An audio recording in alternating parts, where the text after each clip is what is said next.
புரட்சி தலைவர் எம்ஜிஆர் அவர்களுடைய முதல் தேர்தலில் கூட இந்த அளவுக்கு ஒரு ஓட் பர்சன்டேஜ் வாங்கலை அப்படின்ட்டு நிறைய பேர் சொன்னாங்க. ஆனால் நீங்கள் டிவி கேட்க அவ்வளோ நீங்கள் ஆதரிச்சிருக்கிறீங்க. நான் எம்ஜிஆர் அவர்களோடலாம் நான் கம்பேர் பண்ணல. எம்ஜிஆர் தான். ஆனால் நாம் பெரியார், அண்ணா, எம்ஜிஆர் அவர்கள் வழியில் ஒரு அன்பா உழைக்க வந்த உங்கள் விஜய், அவ்வளவுதான்.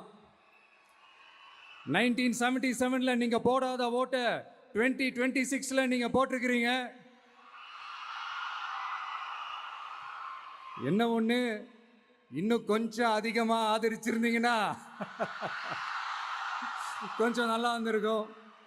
பட் பரவாயில்ல, ஃப்யூச்சரில் வரப்போகிற எல்லா தேர்தலையும் உங்களுடைய முழு சப்போர்ட்டை என்னால் வாங்க முடியுன்ற அந்த ஒரு நம்பிக்கை இப்போ என் மனசில் ரொம்ப ஆழமாக பதிஞ்சிருக்கு.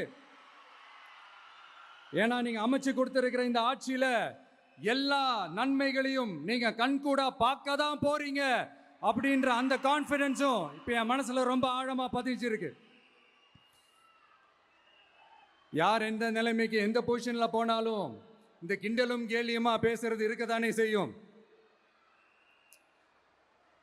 நம்மளை பற்றி, நம்ம அரசியலை பற்றி, நம்ம பேச்சை பற்றி இந்த கிண்டலும் கேலியுமா பேசிட்டு தானே இருப்பாங்க. அவங்க எல்லாருக்குமே என் சைட்லேருந்து ஒரே ஒரு ரிக்வெஸ்ட், தயவு செஞ்சு நிப்பாட்டிடாதீங்க. தயவு செஞ்சு கண்டினியூ பண்ணுங்க. நீங்க தான் என்னோட எனர்ஜி ஃபோர்ஸ். நீங்க பேசிக்கிட்டே இருங்க, பேசிக்கிட்டே இருங்க, பேசிக்கிட்டே இருங்க. நான் மக்களுக்கு தேவையான நல்லதை செஞ்சுக்கிட்டே இருக்கேன், செஞ்சுக்கிட்டே இருக்கேன், செஞ்சுக்கிட்டே இருப்பேன்.